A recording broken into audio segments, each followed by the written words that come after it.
Fala pessoal, bem-vindos ao Lave Matemática. Eu sou o professor Thiago Basílio e é sempre uma honra ter cada um de vocês aqui comigo.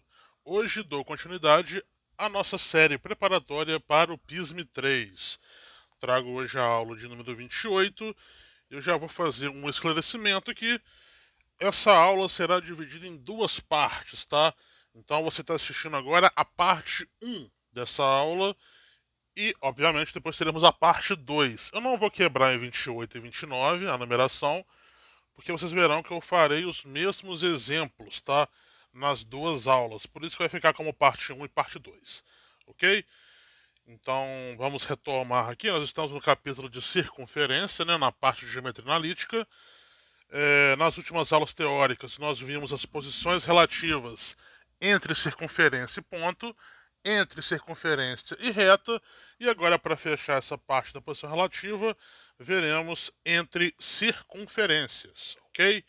Então vamos em frente. Antes de começar, aqui na descrição do vídeo você vai encontrar um link que vai te levar para uma lista de exercícios referentes aos conteúdos dessa aula 28, parte 1 e parte 2, e também tem as questões do PISM que serão tratadas na aula 29, ok? Então vamos em frente e que comece a aula, né? Fiquei sem palavras agora. Vamos lá, pessoal. Como é que a gente vai fazer o nosso estudo, né? Nós vamos comparar duas circunferências. Aí, só para poder diferenciar a nomeação, nós temos lambda 1 e lambda 2, nomeando as circunferências, né? Cada uma com seu centro C1 e C2 e raios R1 e R2. A gente vai ver que existem 5 possíveis posições relativas entre duas circunferências, tá? E para poder fazer esse estudo, nós precisamos de três coisas. Nós precisamos da distância entre os centros, a soma dos raios, e aí eu nomeei ele como módulo da diferença entre os raios, mas eu prefiro chamar de diferença positiva.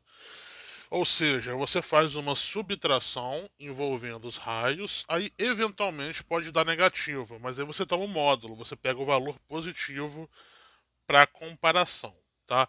Então, é a distância entre os centros, que você vai obter através da fórmula da distância entre dois pontos, né?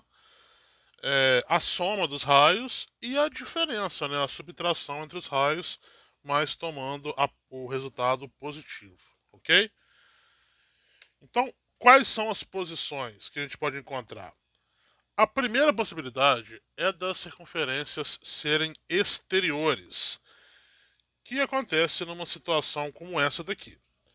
Repara que você tem ali as duas circunferências, lambda 1 e lambda 2, e o que caracteriza elas serem exteriores é que existe um espaçamento entre elas. Elas não têm ponto em comum, elas não se tocam e uma está fora da outra. Isso também é importante. Isso é que é a questão de ser exteriores.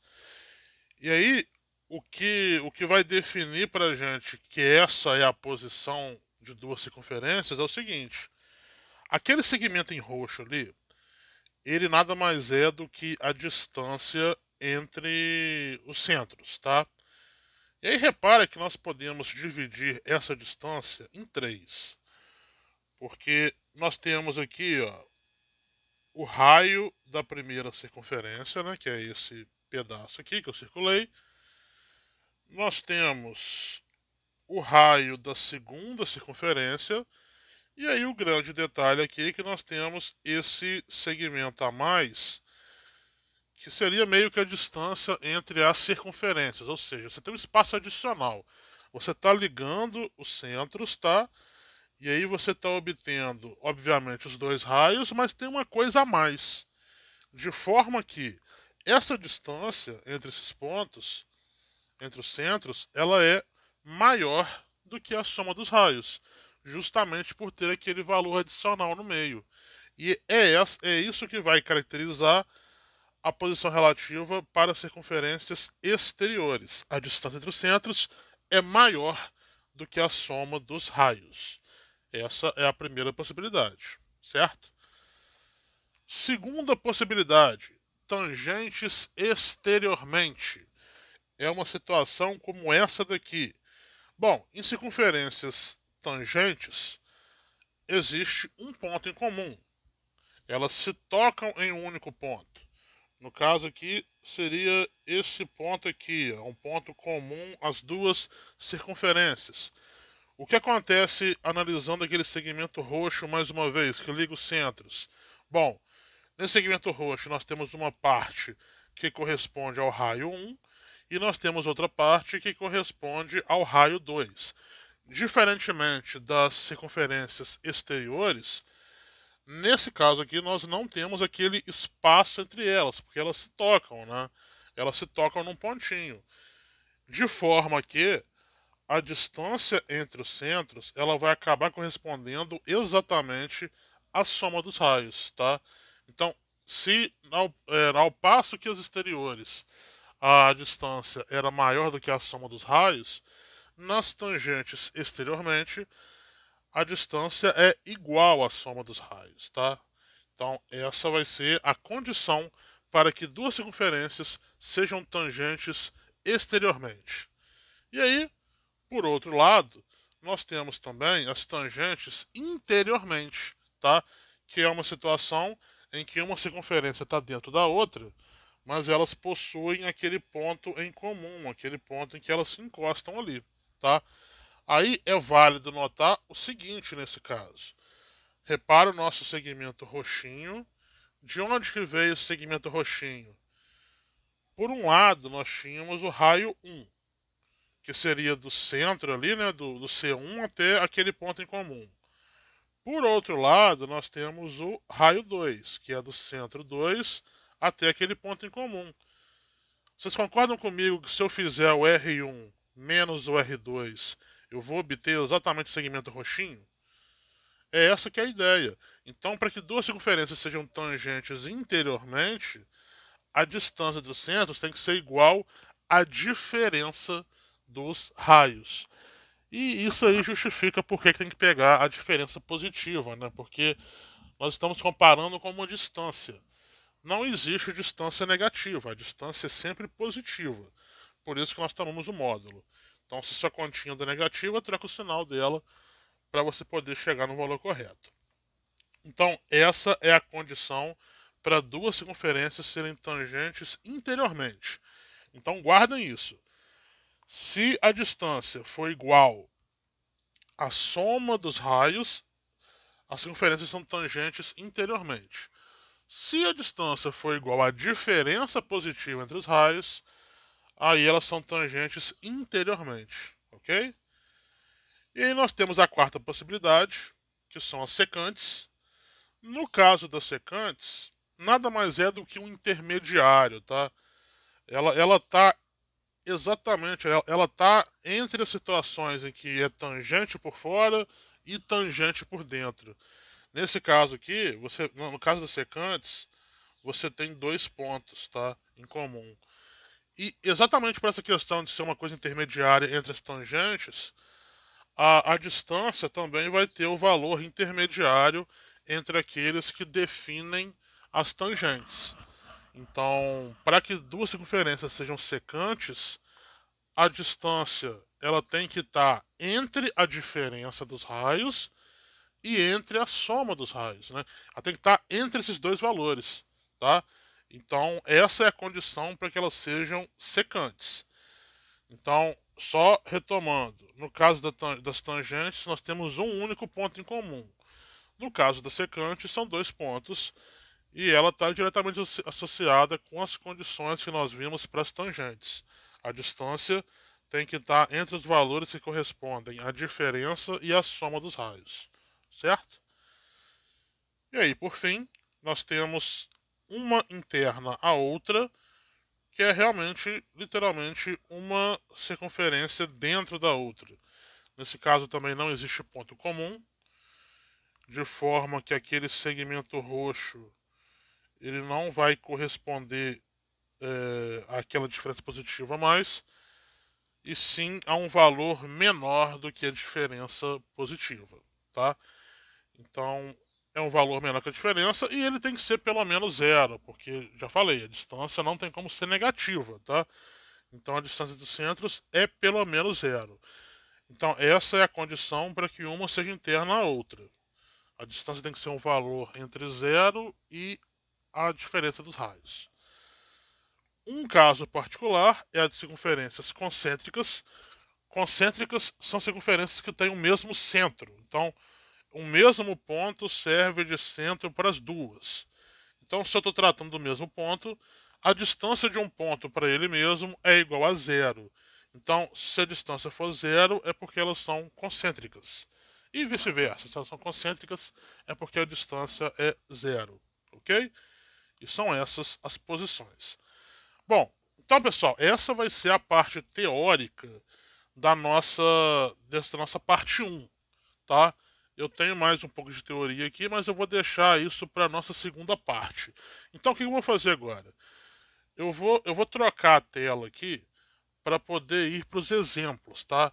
E aí eu vou fazer parte dos exemplos, porque para essa aula 28 eu separei 3 exemplos e também um exercício que está na lista que eu deixei na descrição aí o link, né?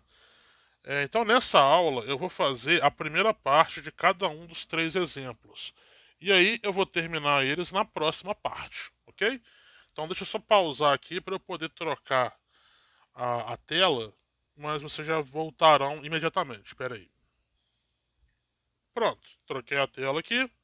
Agora não tem mais esse negócio. Quem estava vendo a série aí via, né, que tinha a câmera de cima, eu escrevendo no papel embaixo. Agora não, agora a gente inovou aqui. É na própria tela que a gente faz agora, ok? Então, seguindo a numeração do capítulo, vamos de exemplo 22, tá? Então, exemplo 22. Determine a posição relativa e a interseção das circunferências de equações lambda 1 é x ao quadrado mais y menos 2 ao quadrado igual a 4 e lambda 2 é o x menos 1 ao quadrado mais y ao quadrado igual a 1. O que nós vamos fazer nessa primeira parte é determinar a posição relativa. Então, a interseção vai ficar para a próxima aula, tá? Para a próxima parte, na verdade, dessa mesma aula. Então, vamos lá, ó. Então, posição relativa. Vou até colocar aqui que isso que nós vamos fazer primeiro. Então, primeiro vai ser a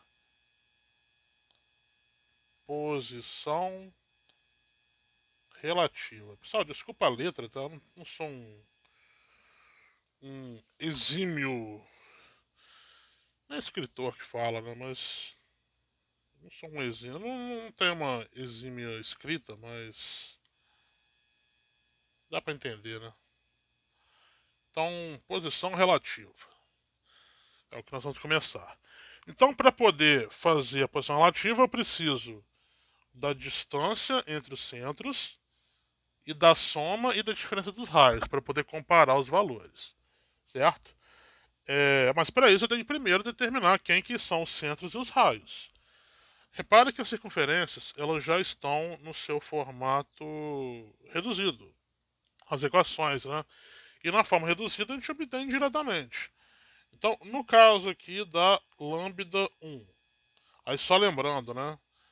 Nós temos aqui ó, a equação reduzida. Isso aí foi assunto da nossa aula 20, talvez. Não tô lembrado, mas é por aí. A primeira aula desse capítulo, eu acho que é a 20. Tá? Então, equação reduzida, nós temos x menos o x do centro ao quadrado, mais o y menos o y do centro ao quadrado, igual ao raio ao quadrado. Tá, esse x e y são as letras mesmo, genéricas, tá? E aí no lugar desse xc, yc e do r entram valores, tá? Então é só uma questão de comparação. Na lambda 1, repara que só tá x, não tá x menos alguma coisa. Mas se só tá o x, é porque esse menos alguma coisa era o menos o zero. Então, o nosso centro 1, ele tem coordenada x igual a 0, e a coordenada y, como está y menos 2, é porque o y vale 2. Enquanto que o raio 1, na equação reduzida nós temos o raio ao quadrado. Então eu sei que o raio ao quadrado ele vale 4, tá? Então, para eu poder achar o raio, basta eu fazer a operação inversa do quadrado, que é a raiz quadrada, e aí eu vou obter que o raio 1 vale 2.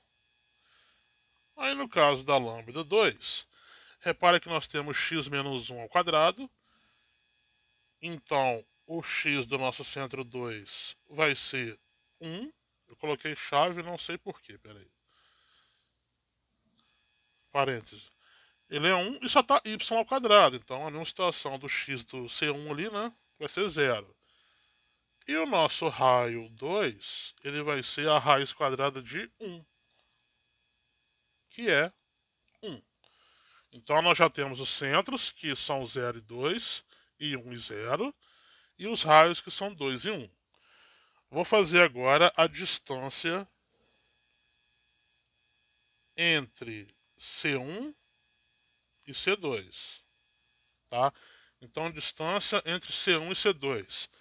Você tem que lembrar que a fórmula da distância é aquela... Isso aqui foi lá nas primeiras aulas dessa playlist, tá? Não vou lembrar o número de cabeça agora, mas está lá nas primeiras. Tem aquela raiz, né? Eu vou até... Deixa eu tentar utilizar a ferramenta que deixa uma coisa mais bonitinha, mas não é garantido não. Vamos ver. Até que ficou bacana. Nós temos que fazer a diferença entre o x, então vai ficar 0 menos 1. Eu estou fazendo o x1 menos o x2 ali. Ao quadrado, mais a diferença entre os y, 2 e 0. Estou pegando nos centros, tá? 2 menos 0 ao quadrado. Isso daqui vai ficar 0 menos 1 é menos 1 ao quadrado e 2 menos 0 é 2 ao quadrado. Bom, menos 1 ao quadrado é 1 e 2 ao quadrado é 4. De forma que isso daqui vai ficar raiz de 5. O 5 ele não tem raiz exata, né? Ele é um número primo. O raiz de 5 acaba sendo um número irracional. Então eu vou parar a conta por aqui. Então eu sei que a distância entre os centros é igual a raiz de 5. Vou fazer agora a soma e a diferença dos raios. Então, a soma, o R1 mais o R2. O R1 é 2 e o R1, ironicamente, aliás, o R2, ironicamente, é 1. 2 mais 1, 3. Então,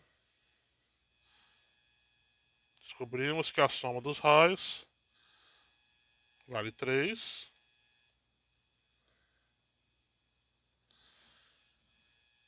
E agora a... Peraí que eu estou fazendo coisa errada aqui. E agora a diferença positiva entre os raios vai ser 2 menos 1. Vai ser o módulo de 1, que é igual a 1. Então nós temos... Aí você pergunta, por que tem que ser negócio de diferença positiva? Porque se fosse o contrário, se o raio 1 fosse 1 e o raio 2 fosse 2, você ia fazer 1 menos 2, aí daria menos 1. Mas aí a gente teria que usar quem? O módulo do menos 1, que é 1 positivo. Então é só uma questão de ordem mesmo, tá? Porque pode ser que dê negativo aquela diferença. Agora a gente tem que comparar esses valores. Nós temos raiz de 5, nós temos 3 e temos 1. Se você lembrar que a raiz de 5 ela é aproximadamente, se eu não me engano, 2,23, vocês concordam que ela está presa entre o 1 e o 3? Então nós temos que 1 menor que raiz de 5 menor que 3. Com isso, nós estamos dizendo que a distância entre os centros é um valor que está entre a diferença e a soma dos raios, certo? E aí, com isso, qual que é a posição em que acontece isso? Em que a distância está presa entre esses dois termos. É a posição de secantes, né? Então, lambda 1 e lambda 2 são secantes, certo? Então, terminamos a primeira parte desse exemplo 23. Agora nós vamos para o próximo. É 23 não, 22, né? 23 ou 22? 22, desculpa. Então depois, na próxima parte, nós terminamos esse exemplo. Vamos para o exemplo 23. Determine a posição relativa e a interseção das circunferências de equações lambda 1 x² mais y² igual a 49 e lambda 2 x² mais y² menos 6x menos 8y mais 21 igual a zero.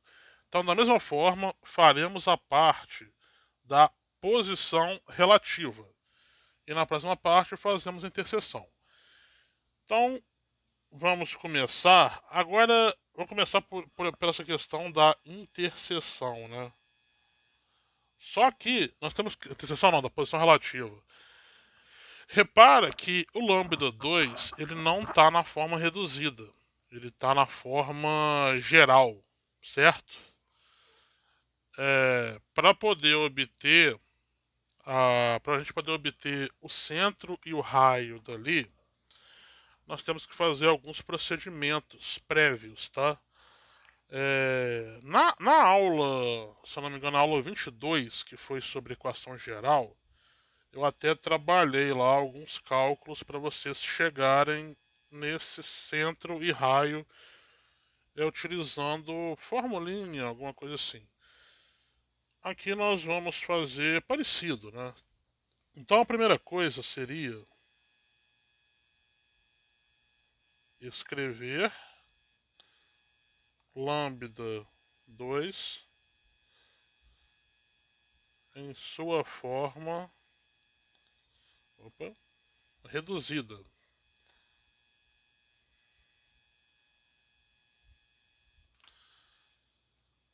Para a gente poder obter justamente o centro e o raio. Nem precisa tanto escrever na forma reduzida, né? Mas é mais por uma questão de costume, né? De determinar através da reduzida. Então vamos lá, ó. O que a gente tem que pensar, né? O que acontece é o seguinte.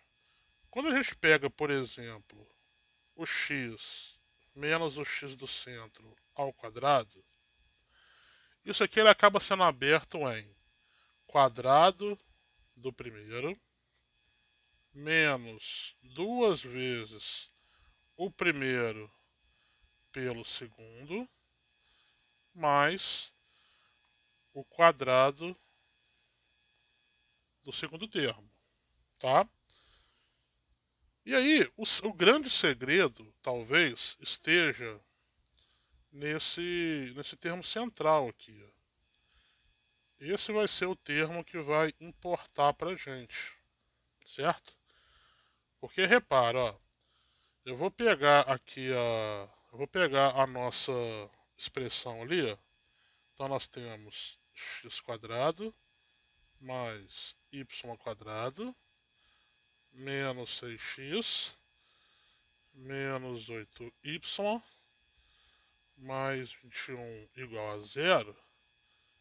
E eu vou fazer uma arrumação aqui. Eu vou aproximar os nossos x. Eu vou aproximar os nossos y, tá? E deixa eu dar um espaço aqui, um espaço proposital, tá?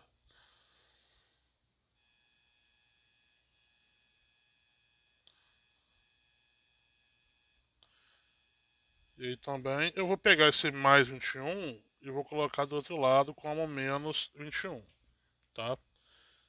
E aí o que vai acontecer nesse caso aqui? Eu sei que tem tá faltando alguma coisa, não tá? Porque quando a gente abre aquele quadrado, ele abre em três termos. Então, repare que eu tenho um termo que é o x quadrado. Eu tenho um termo que ele vem do produto misto ali, né? Do x e do x do centro. E tá faltando um termo que é o x do centro ao quadrado. Da mesma forma vai acontecer para o y, ok? Então, o que a gente tem que fazer aqui? O segredo está nesse termo do centro, né? Aqui nós temos menos 6x, que eu sei que ele é menos 2 vezes x vezes alguma coisa. Essa alguma coisa, por comparação, é quem? É o x do centro.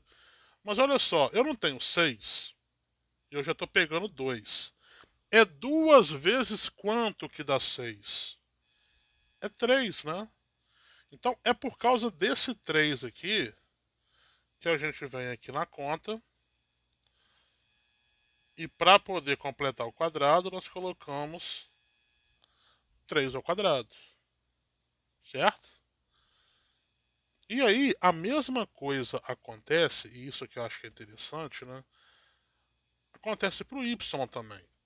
Então, pensando aqui na parte do y, ele também veio de um menos 2 vezes y, vezes quanto?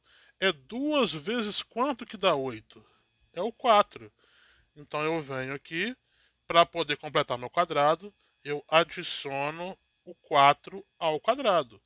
Mas repara que eu acabei de mexer na equação. Eu adicionei valores na equação. Para eu poder balancear, pensa que a equação é igual a uma balança. Aquela balança de prato, né? Se você muda um lado, a balança, o prato desequilibra. E para você poder equilibrar de volta, você tem que adicionar a mesma coisa do outro lado. Então, esse 3 ao quadrado, que obviamente é 9, eu vou e também somo do outro lado. E esse 4 ao quadrado é a mesma coisa. Eu vou, ele dá 16, né? E aí eu somo 16 do outro lado, certo? E aí com isso eu consigo completar o quadrado. Nesse caso aqui, essa primeira parte do x, como eu estou usando o x e o 3, e tem um menos ali no meio, né? Obviamente, ele fica x menos 3 ao quadrado. A parte do y, eu usei o y e o 4, e tem um menos no meio. Então ele fica y menos 4 ao quadrado. Enquanto que aqui, ó, se você fizer 9 mais 16, vai dar 25. E 25 menos 21 é 4. E aí você acaba de obter a equação reduzida, tá?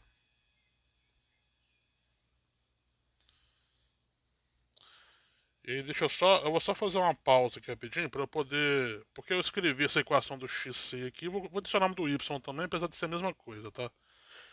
Pera aí. Pronto, é só para poder realmente, a gente é meio sistemático, né? Mas o mesmo que vale para o x vale para o y também, obviamente, tá? E aí descobrimos a forma reduzida da lambda 2, tá? E agora nós podemos fazer a parte da posição relativa.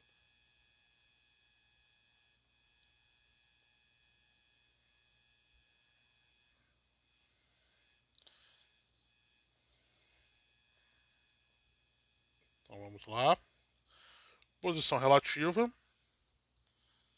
Precisamos da distância entre os centros e também da soma e diferença dos raios. Então vamos lá, para a lambda 1, nós temos o centro 1. Ela é x quadrado mais y quadrado igual a 49. Então, tanto o x quanto o y estão sozinhos ali. Então, o centro dela é o 0, 0. E o raio 1 vai ser a raiz de 49, que é 7. No caso do lambda 2, C2, acabamos de ver que nós temos x menos 3 e y menos 4. De forma que o centro, então, é 3 e 4. e o raio vai ser a raiz do 4, que é 2, certo? Então temos aí centro e raio das duas circunferências. Vamos começar pela distância entre os centros.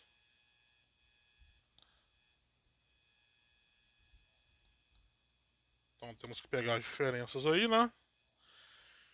Então eu vou fazer C2 menos C1, tá? Então fica 3 menos 0 ao quadrado mais 4 menos 0 ao quadrado. Como você está elevando ao quadrado, né? Tanto faz a ordem que você pega ali, porque vai acabar corrigindo para positivo. Aqui vai ficar então 3 ao quadrado mais 4 ao quadrado. Eu acho que eu exagerei nesse.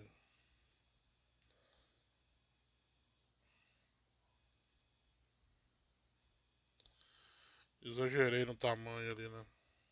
Da nossa raiz. 3 ao quadrado mais 4 ao quadrado. Bom, resolvendo esses quadrados, vai ficar 9 mais 16. 9 mais 16 é 25. E raiz de 25 é 5, tá? Então, ó, 5. Aí faltou destacar aqui também que essa é a distância entre os centros. Então, a distância entre os centros é igual a 5. Vamos fazer agora a soma e a diferença dos raios, né? Então, R1 mais R2. R1 é 7, R2, 2. A soma aqui então vai dar 9. Depois eu circulo ali. Não preciso desse traço, né? Porque eu vou circular ali tranquilamente. Então a diferença entre R1 e R2 vai ser a diferença entre 7 e 2, que é o módulo de 5, que nesse caso aqui é igual a 5.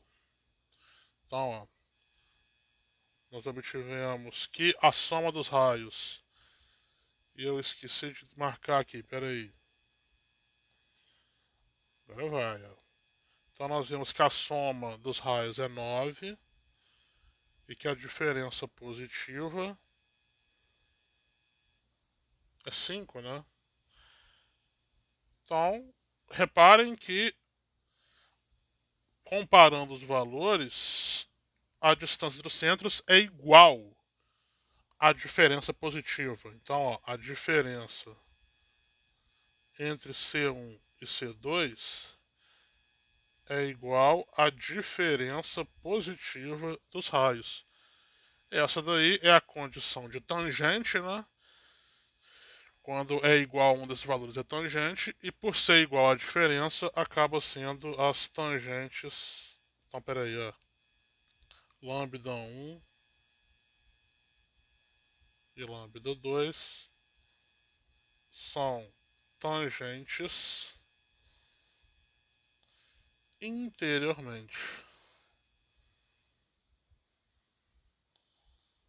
Aí, na verdade, assim, o mais adequado seria colocar aqui lambda 2. Ah, mas depende do desenho, né? Não, tá bom, sim. Mas é porque, ao meu ver ali, a lambda 2 é tangente interiormente à lambda 1, porque é ela que está dentro, tá? Mas vamos colocar no plural assim mesmo. Ela tem raio menor, né? Se ela tem raio menor é porque é ela que está dentro. Não teria como ser o contrário, certo? E é isso, tá? Então essa é a posição relativa nesse exemplo 23. Então a interseção fica para a próxima parte. Vamos agora. Aqui eu já deixei uma página em branco porque eu tenho certeza que a interseção vai gastar mais que aquilo, tá? Exemplo 24. Qual é a posição relativa? Então, mais uma vez de posição relativa entre as circunferências de equações dadas por x ao quadrado mais y ao quadrado é igual a 49 e x quadrado mais y ao quadrado menos 6x menos 8y menos 11 igual a 0. Então agora nós temos essas circunferências, né? Então, mais uma vez, o primeiro passo vai ser escrever a lambda 2 em sua forma reduzida, né? Escrever lambda 2 em sua forma reduzida.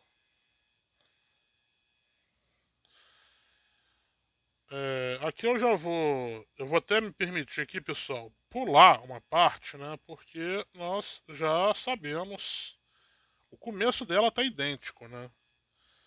O começo dela tá realmente idêntico ao outro. Só mudou que ao invés do lá era 21, aqui é 11, né? Então eu vou fazer um pouco mais direto do que no exemplo 23. Então, nós tínhamos aqui inicialmente x² mais y² menos 6x menos 8y menos 11 igual a 0. Então, arrumando a casa aqui vai ficar x² menos 6x, deixa o espacinho, mais y² menos 8y, deixa o espacinho. Isso aqui vai ser igual a 11, certo? Bom, nós já sabemos que dividindo, aí qual que é o procedimento, sem ser aquela coisa de analisar, né, de quebrar o 2, o x, é só pegar o número que divide por 2, né? Só pego o 6 e divido por 2, dá 3. Então eu venho aqui e somo 3². Se eu pego esse 8 aqui e divido por 2, vai dar 4. Então eu venho aqui e somo 4². Vou aqui no outro lado e somo o 9 e o 16, certo? De forma que a nossa equação reduzida vai ficar da seguinte maneira. Vai ficar x menos 3² mais y menos 4 ao quadrado. 11 mais 9 são 20, com 16 vai dar 36. Então isso aqui foi mais imediato, tá ok?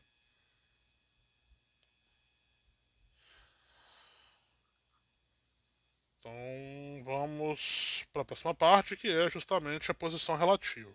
Então, vamos quebrar aqui.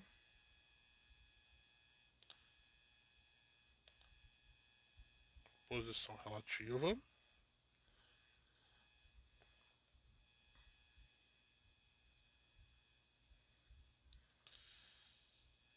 Aí, pessoal, é a mesma coisa, tá? Já vou colocar aqui, porque a primeira circunferência é igualzinha, tá? É a mesma do exemplo anterior. Então, o centro dela é 0, 0. O raio era raiz de 49, que é 7. E no caso da lambda 2, o centro vai ser o mesmo também. Então, o nosso centro 2 aqui, ele é 3 e 4. Só mudou o raio. O raio aqui é raiz de 36, que é 6. Aí o que vai acontecer pra gente aqui agora? Nós temos que fazer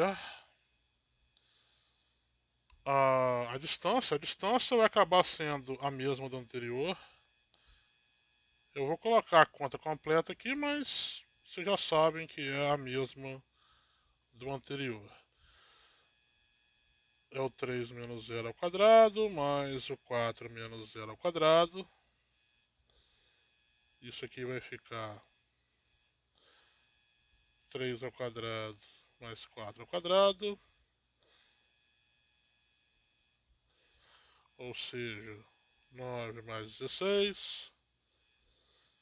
Ou seja, raiz de 25, que é 5.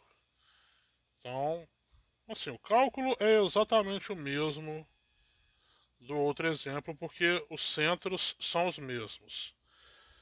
Agora, o que muda para a gente aqui é justamente a soma e a diferença. Então, a soma dos raios vai ficar 7 mais 6, que é 13, tá? Então eu sei que a soma deu 13. Então Soma dos raios. 13. E a diferença positiva vai ficar 7 menos 6, que é o 1. Então aqui a diferença deu 1.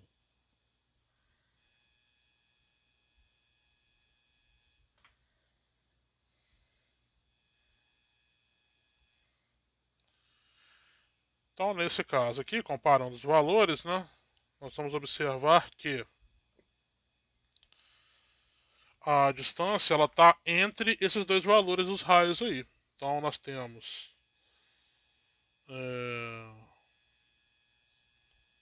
a diferença positiva é menor que a distância entre os centros, que por sua vez, deixa eu consertar aqui, peraí, é menor que a soma dos raios.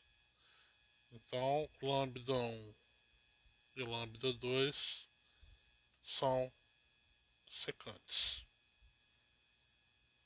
Ok? Bom, então, pessoal, o que vai ficar para a próxima parte, né?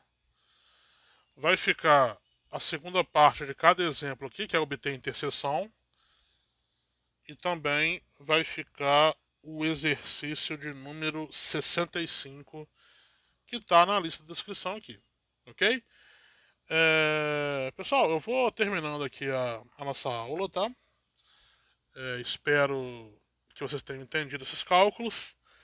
Se preparem para a parte 2, porque a parte 2 realmente exige muita atenção. Os cálculos são um pouco enjoados, às vezes um pouco complexos, mas fazendo com calma a gente consegue chegar lá, ok? Então, pessoal, obrigado por assistir até agora. Se você não é inscrito, inscreva-se no canal. Essa série ficou muito tempo parada, mas agora eu retornei e espero ter sido de vez, tá? Pra gente poder terminar essa preparação para o Prism 3 aí. Compartilhe com os amigos, tá? Deixa o gostei se você gostou do vídeo. E eu aguardo vocês na próxima. Valeu!